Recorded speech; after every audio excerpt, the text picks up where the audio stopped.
Today, biggest problem in AI is context engineering. If you give different context to AI, it will give completely different answers. Having a team while you work, then somewhere you'll start sacrificing your main job as well. And I don't think that's ethically right. Never burn the bridges when you move on, right?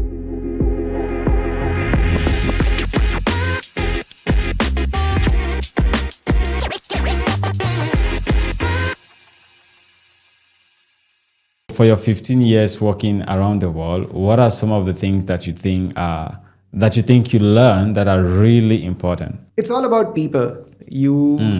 And you have to understand how people have different backgrounds, different paths, different learnings, and how you have to deal with them differently. They have different cultural biases. There's a very good book by Erin Mayer called Culture Map that really helped me. Culture Map. Culture Map, yeah. Okay. It says what kind of biases people have coming from different regions. One of the areas that people do very differently is feedback. If you talk to someone from Netherlands, they'll be very direct about feedback. But if you talk to someone in India, you would not find them as like very direct about feedback. So knowing these small things, because you work with someone from a different region, if you don't know these nuances, you would end up doing one of you has to have that understanding, and it better be you, I would say.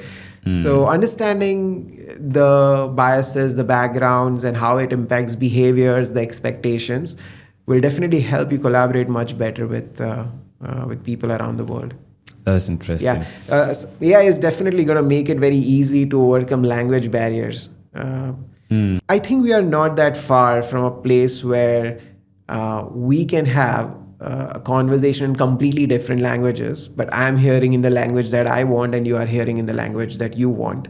I would say probably we are a year or 2 year away. I think it's already out there, but it being so natural that we don't even realize it, I think we are a couple of years away from that technology, where we just always have the buds on. Somebody's talking in Arabic, I can listen it in English, and I can say in English, and it will automatically the other person will hear in Arabic. Just putting the buds on. Buds, yeah. It already happens on the video calls, but it will come to the buds as well pretty soon. That is pretty much interesting. Yeah. And what are some of the challenges that maybe people face around the world today when it comes to business, or maybe what are some of the challenges that you face in your business? I had a bootstrapped business, so that always faces challenge of limited capital, right? You need to be very careful about where you put your money, because you don't have too much money to put in too many places.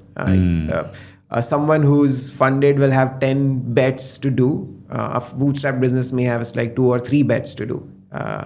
So one of them has to work. So the success ratio has to be much higher. The risk is much higher, and in order to progress in the same direction, in the same way, you need to be able to keep having your bets give you success at much lesser odds. So that's one between bootstrapped and a funded business. But yeah, it has other advantages and disadvantages as well. You have complete freedom to drive it in the direction you want when you are bootstrapped, versus funded. It's like you have to do a lot of stakeholder management. So yeah, there are different pros and cons. But yeah, I think it's majorly about how to gain access to capital. And then second problem I would say is about the problem itself. How passionate are you about solving that problem? Sometimes you end up starting on an idea which you are not as passionate about, and most of the ideas take years to turn into a success. Most ideas. Like one of my favorite quotes is, "It always takes 10 years to be an overnight success." You see an overnight success, but it never comes as in an overnight way. It always takes 10 years. So somebody has worked 10 years, you see success directly, and you see how easy it was for him or her, but it's never the case. Don't get fooled by that perception, and be ready to put those 10 years And if you have to put 10 years, you better be passionate about the problem. So anyone that is willing to get into business right now should have this mindset that, okay, it's going to take 10 years. 10 years. Yeah. It's going to take 10 years for sure. Maybe more. If you're lucky, if you're lucky, it will so be less. 10 years is if you're lucky and you're really passionate about the business. Yeah. What if you start a business? Let's say, okay, you start a business today, and let's say in 3 years you're seeing a kind of success. Maybe it's not what you were expecting, right? Maybe you're seeing some kind of success, you're seeing something. So what will be your mindset about at that particular moment? Is it okay, I'm successful, or is it okay, it will still take time? Like, yeah, it's about your vision, how big it is. Some people who are more motivated by financial success, nothing wrong in it, would want to cash out, sell it to a bigger company, or if they find a bigger company who is also aligned to their larger vision, they are fortunate, I would say. But yeah, I mean, capital is accelerating this process. It takes 10 years, but with large capital, you may be able to accelerate it to 5 years. But still, 5 years is a long time, yes. right? So if you're working on a problem for a year and you think it is not going anywhere, that's very normal. Yeah. It should not go anywhere in a year. It should not go anywhere in one year. You're just making mistakes in initial couple of years. Just making mistakes. And that's what you should actually focus on. Because all those and you talk to people in the industry to just avoid as many mistakes as possible. That's what you do. So you talk to people in the same industry, people that are ahead of you. Yeah. So that you can avoid. They're ahead of you, or they just have more exposure to the kind of problem that you're trying to solve. They have been, so if I'm building a real estate business, I would want to talk to all the stakeholders that operate in that industry. Like what are the pain points of brokers? What are the pain points of landlords? What are the pain points of builders? And the more you see, you'll start seeing a pattern that this pain point is connected everywhere, and I should build something around this pain point. So even if you have a vision of like doing something big in real estate, you'll still have to find a pain point that is relevant today to be able to start building towards your larger vision, right? If you just directly build that larger vision, nobody will buy that. So when you find that pain point, Yeah. and let's say you succeed to solve that problem, how do you increase the vision? Like you keep looking for bigger problems? Yes. Or? Yeah, I mean, you're passionate about the industry. That's why you're working on it. So, see, naturally, solutions will bring more problems, different kind of problems. So you solve that problem. That's how. So the more you solve, the more bigger problems comes. Correct. That is interesting. So what would your advice be to a startup? Well, I think, as I said, it's like be ready for a long haul. Don't make it a short journey. Don't expect it to be a very short one. That's probably one of the biggest thing to keep in mind, that when you wake up, you need to be passionate about that problem. You don't feel like, what did I end up doing? And you have to also understand whether you have the right mindset, because it's not just about the time, it's about the amount of effort it will need on a daily basis. It will take everything in you before it gives you something. So unless you feel very deeply about that problem, about that industry, you won't be able to do it justice. So feel very deeply. Also, what kind of a person you are. Are you someone who can work 18 hours a day and still feel refreshed because you worked on something you really liked? Are you fundamentally that person or not? There's nothing wrong in being saying, no, I'm just a 10 to 5 person, a 9 to 5 person, and I don't want to work beyond that point. I want to have a different kind of a life. That's fine. But know that you are that person, and that's why you are not doing this. So knowing that about yourself is also very important. I think I was fortunate enough to be very clear that I don't mind working 24 hours. Even today, it's like I don't mind working 24 hours on anything tech. I would gladly work on it, and I would not feel tired. If I learn for 2-3 hours, I'll feel probably more refreshed. To a point, I would say I would feel guilty if I go Oh. a day without learning. Yeah. So if you go a day without learning something about tech, I would be itching to go on a laptop and just see oh, like what new has come out and where things are going. and how do you stay updated, like on the industry? Man, there is just no shortage of ways to do it today. Like there are just so many platforms, so many ways. To a point, I would say that things that come on YouTube are probably the oldest things. Oh, really? You have to start on Discord, then Reddit, then social media, X, and then it will come on YouTube. So by the time someone decided to make a video on it, it's an old technology. Wow. So there are many. So you go through many of these platforms, or Yes. you just okay. Yeah, I mean, you have official channels as well, but more than official channels, it's like you start seeing how people are using those tools, because official channels will still announce the technology or will announce the tool, but the real juice comes when people start using it and they share their experience. And usually these experiences are first shared on tech platforms or Reddits and those kind of things. There are special forums as well where you can read those things. So yeah, if you want to just have the latest things to learn about, you go to those places. X is another platform where latest news come up very quickly in bite-sized form, but then you can deep dive into it. Do more research on it. Yeah.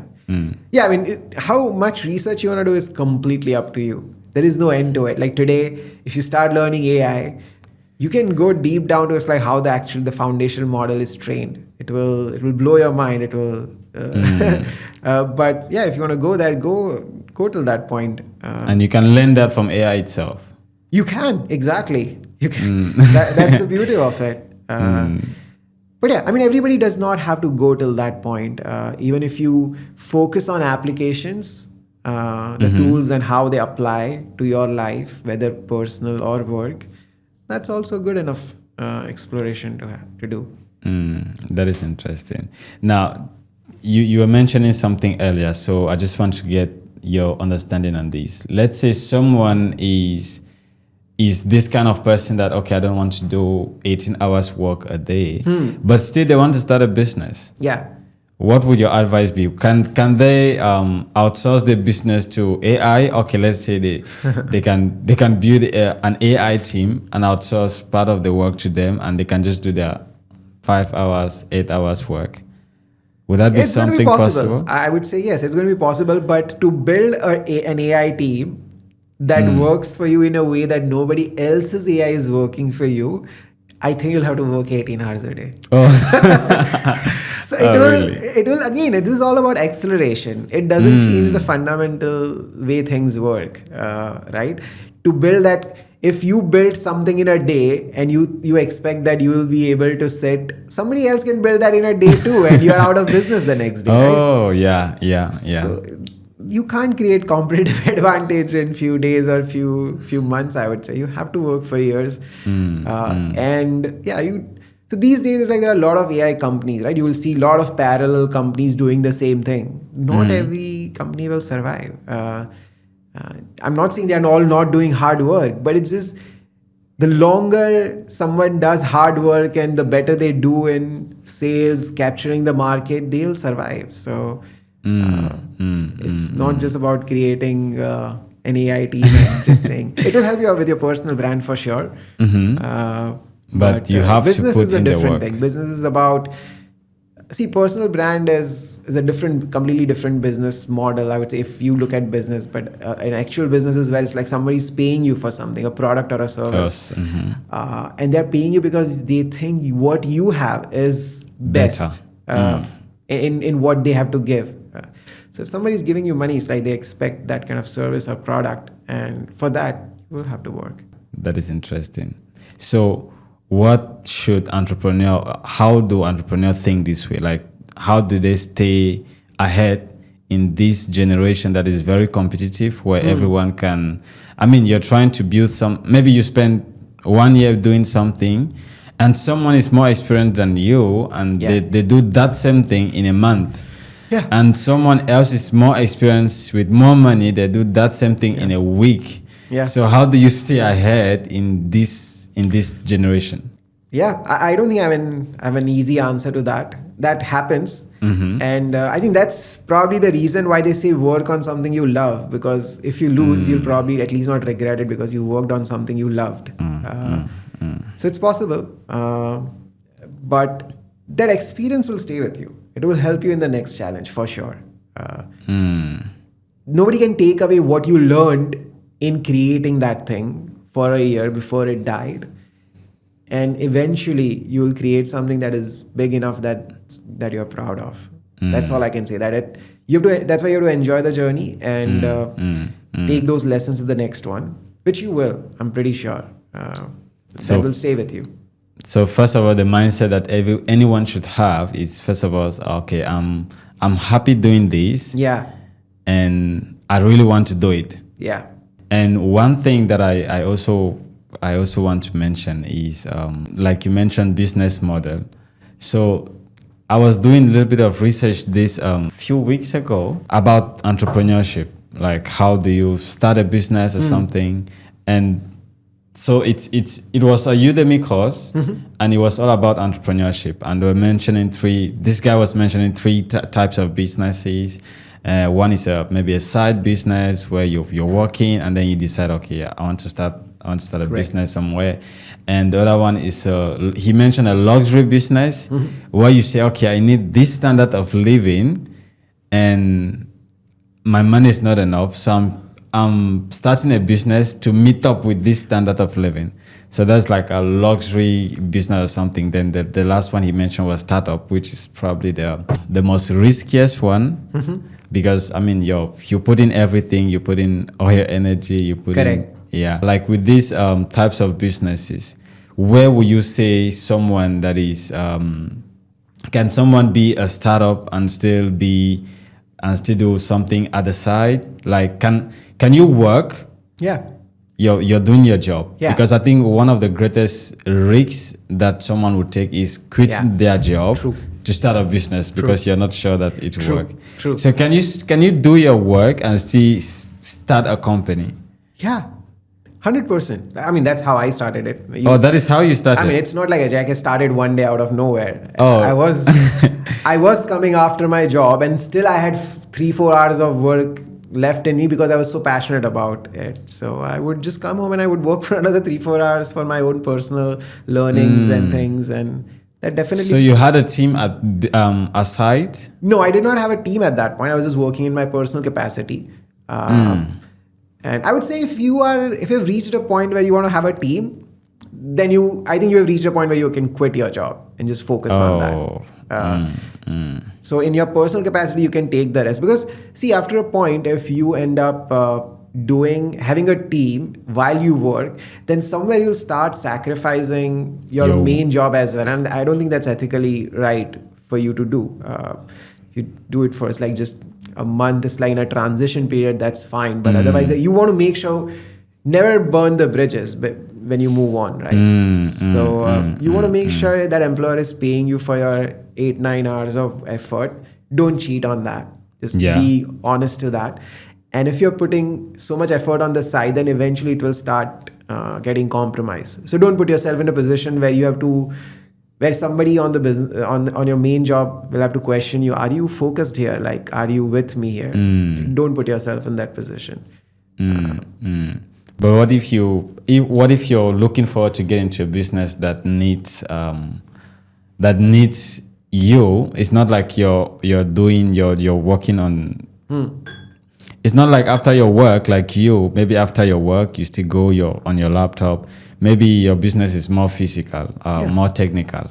Maybe you're a plumber, you're working for a company, and then you want to start your own business. Actually, that makes sense. In that case, again, my suggestion is the same.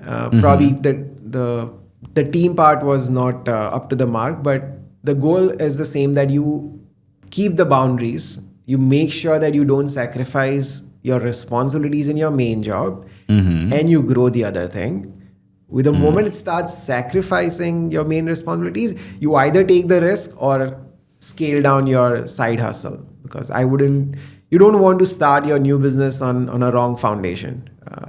that way. So yeah, probably in some businesses it would make sense that even if you're starting a hustle, you will need a team. You can't. For me, it's like I could do a lot of things on my machine, so I didn't need a team.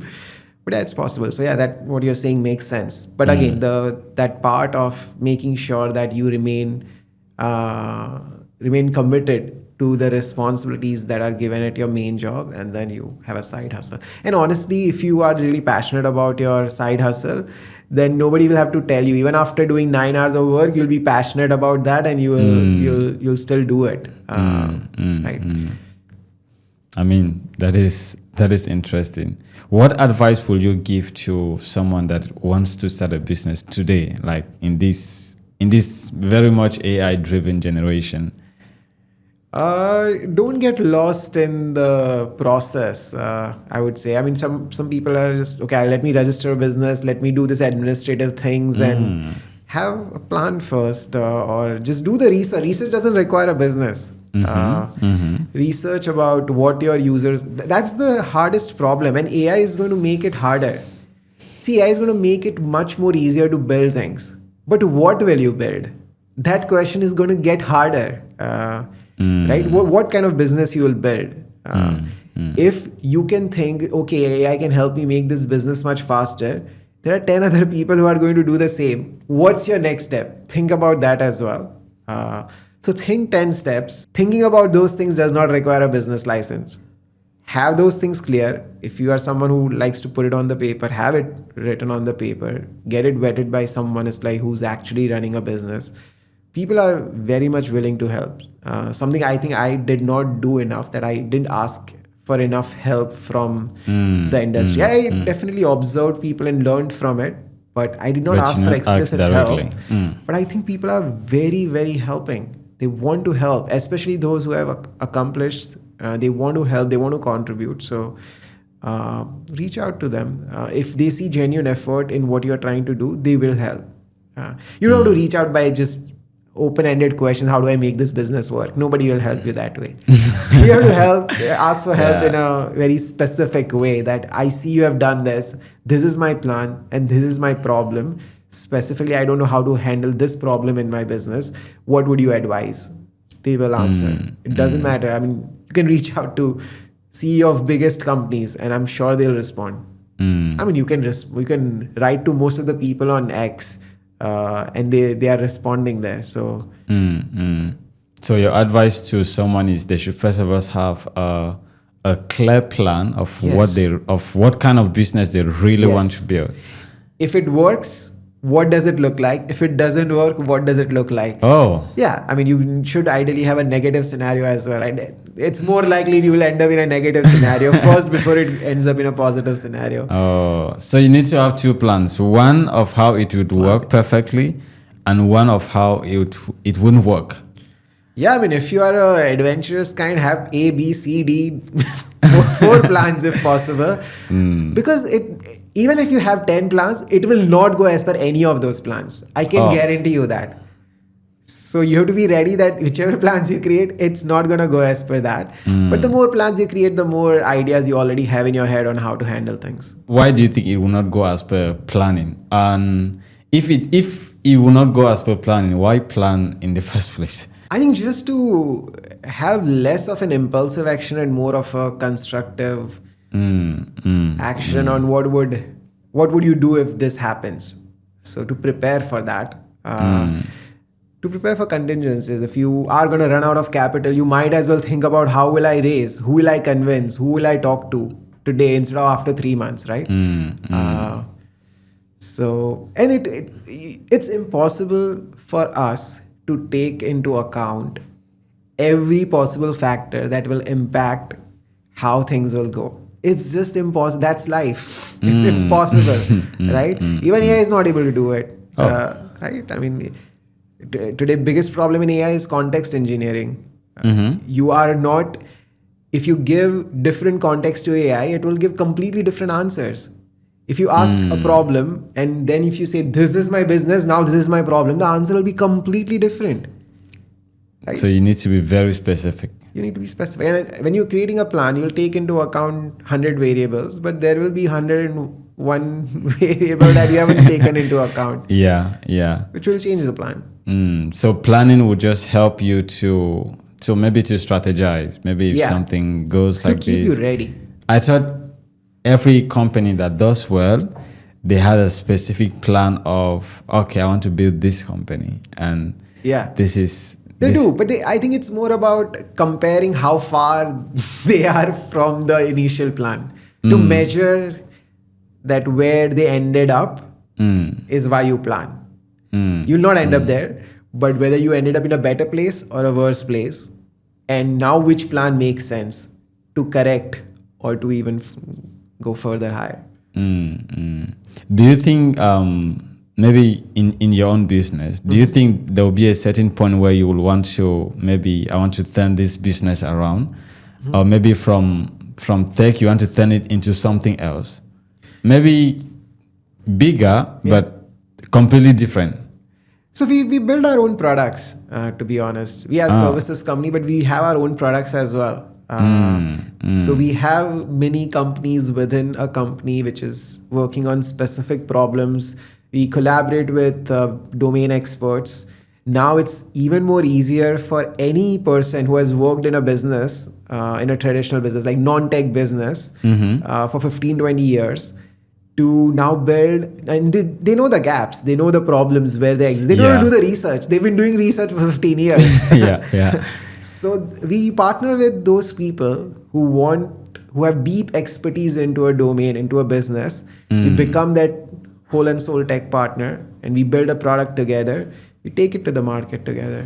So you partner with them, you understand the challenges that is happening in maybe specific businesses. Yes. And then you build a solution around those challenges. Correct. Yeah, that is interesting. Yeah. So probably if you're looking for a side hustle, you can reach out to us. Oh. Because we can help. Yeah. I'm looking for a side hustle. Nice, definitely. Let's talk. All right, I think we're gonna talk after this. Man, thank you so much. I think it was an interesting conversation, I would say, and I think someone learned something today, and I think you've inspired a couple of CEOs to take their business to the next level. I'm sure. I'm glad. Yeah. So I want to say thank you so much. And how can people reach out to your business? I mean. Go to the company website, ajackus.com, ajaccus.com. But yeah, I'm very much active on LinkedIn. So Maulik Bengali. You're active on LinkedIn? Yeah. You can just right. Maulik Bengali on LinkedIn, and would be great to connect. All right. Thank you so much, man. I think we'll stop here for today, and we'll have another conversation some other day, hopefully. Yeah, definitely. Would love that. So thank you guys for listening to this interesting podcast with Maulik. And if you like contents like this, then you should like and subscribe for more content. And see you in the next episode. Thank you so much. Thank Bye you, for now. Nike.